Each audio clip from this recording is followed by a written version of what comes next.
네, 이번 주 목요일 밸류업 가이드라인 초안이 발표됩니다.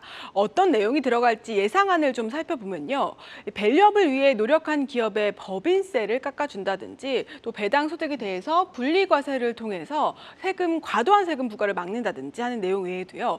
또 저평가 기업들이요. 우리 회사 가치는 이 정도는 돼야 합니다라고 스스로 판단을 하고 또 주가를 끌어올리기 위한 노력들을 공개해서 주주하고 소통할 수 있는 정책들이 담길 것으로 보입니다.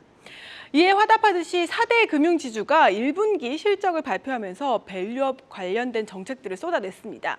배당금을 상향한 것뿐만 아니라 투자자들이 배당 시기나 규모를 예측할 수 있도록 분기 균등 배당을 도입하기로 한 겁니다. 또 자사주 소각이나 매입 같은 꾸준히 주당 배당금을 좀 높이기 위한 그런 정책들도 내놨는데요. 각 금융지주의 밸류업 정책을 파헤쳐보고 또 주가의 향방도 살펴보겠습니다. 네, 이 금융주들이 4월 들어서 좀 주춤하다가 최근에 다시 좀 들썩이고 있는 모습이죠. 지금 기업 밸류업 프로그램 조만간 나오는 걸 좀 기대하고 있는 것 같습니다. 4대 금융주주 실적 발표와 함께 지금 주주환원 정책들이 발표가 됐는데 각각 뭔가 조금씩 다른 것 같아요. 네. 좀 보면서 좀 어렵더라고요. 뭐 어떻게 네. 다른 겁니까? 저도 많이 어려웠는데요. 사실 기업마다 차이가 있는데 금융지주들이요.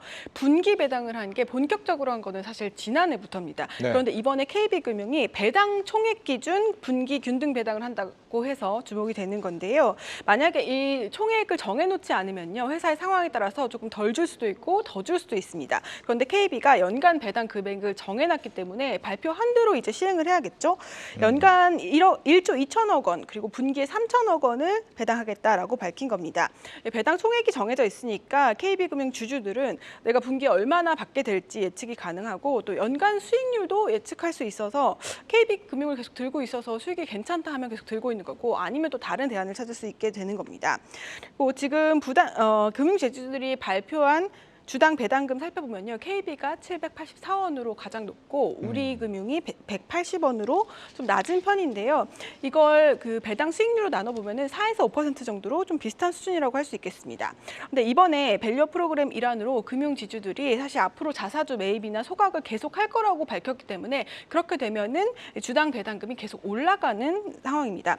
그런데 KB의 경우에는 배당 총액이 돼 있고 정해져 있기 때문에 주당 배당금이 얼마나 오를지 예측가 가능한데 증권사들은 4분기에는 800원까지 오를 수 있다 이렇게 예측하고 있습니다. 그렇군요. 저기 주당 배당금이 써 있긴 합니다만 거기서는 뭐 우리금융이 제일 낮은 걸로 보이지만 실제 배당 수익률은 대충 좀 비슷한 정도이다. 지금 KB 같은 경우는 1조 2천억 원을 총액을 이미 정해놨는데 나머지 세 곳은 그렇지 않다라는 거죠.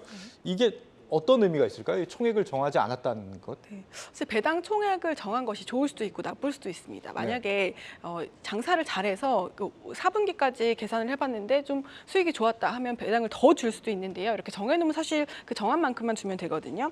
실제로 1분기 금융지주들의 순이익을 살펴보면요. 대부분 양호한 실적을 기록을 했습니다. 1분기에 홍콩 ELS 손실 배상액이 반영이 됐는데도 이 정도로 좋았거든요. 이렇게 아무튼 사업을 하다가 좀 수익이 괜찮으면 더 줄 수 있는데 이제 정해진 만큼만 주게 되는 건데요. 하지만 그 변수가 또 있는데 바로 환율입니다. 하나금융지주 같은 경우에는요. 외환은행을 인수했기 때문에 이 외화 부채가 많습니다. 그래서 이 환율의 민감도가 높을 수밖에 없는데 시장에서는 원달러 환율이 10원 오를 때 이 금융지주가 약 200억 원 정도 손실을 본다는 분석이 있는데요. 하나은행이 아무래도 이 환율에 가장 민감하고 상대적으로 또 다른 금융지주보다는 좀 덜하지만 우리은행 금융지주도 좀 여타 금융지주보다는 환율에 민감한 편입니다. 이렇게 기업이 상황에 따라서 밸류업 프로그램의 정책도 좀 다르게 나왔다라고 해석할 수 있겠습니다. 이사님, 일단 뭐 KB금융이 가장 뭐 확실해서 그런지 지금 현재 상황에서 주가는 가장 많이 올라 있는 상황입니다. 이 나머지 세 곳은 실적 봐서 뭐 연말에 주주환원 더 할 수 있다 이런 느낌으로 보이는데 어느 쪽이 가장 투자 매력도가 높으냐 지금 시점에서 어떤 생각이세요? 계속 같은 종목을 강조를 드리고 있습니다. 바로 KB금융인데요. 단순합니다. 올 초에 KB금융과 그리고 신한지주, 하나금융지주가 각각 3,200억, 1,500억, 하나금융주가 3,000억 정도의 자사주 매입을 발표를 했습니다. 자사주 매입을 한 이후에 이제 소각도 같이 발표를 했는데 이것을 이제 이 계산기를 두들겨 보게 되면은 KB금융과 하나금융지주가 그나마 이제 장내에서 매수를 하는 금액 자체가 높기 때문에 소위 말해서 수급적 요인을 우리가 기대를 해볼 수가 있지 않다 이렇게 말씀을 드릴 수 있겠고, 또 이제 하루 추정을 했을 때 하루 추정 대비 가장 많은 매수 금액을 우리가 기대할 수 있는 종목은 하나금융지주보다는 KB금융이기 때문에 지금 주가 흐름 보시게 되면은 KB금융이 좀 더 좋은 주가 흐름을 보여주고 있는 상황입니다. 네. 여기에 대해서 이번에 발표된 균등배당의 어떤 그런 취지만 놓고 보더라도 KB금융이 상당히 이런 어떤 주주환원 정책에 적극적이다라고 우리가 좀 다시 한번 해석을 해볼 수 있겠고요. 또 하나 이제 KB금융은 다른 금융사 대비해서 무려 2,400만 주의 자사주를 이미 들고 있습니다. 네. 그것을 뭐 어떻게 뭐 전부 소각은 아니겠습니다만 어느 정도 어떤 소각을 통해서 충분한 어떤 주주환원 정책을 더 내어놓을 가능성이 있다라고 좀 우리가 볼 수가 있겠죠. 그렇기 때문에 모든 금융사를 다 합해서 봤을 때는 KB금융이 탑픽이다라고 말씀을 드릴 수 있겠습니다. 지금도 이미 많이 올랐지만 앞으로도 탑픽이다라는 말씀 주셨고요.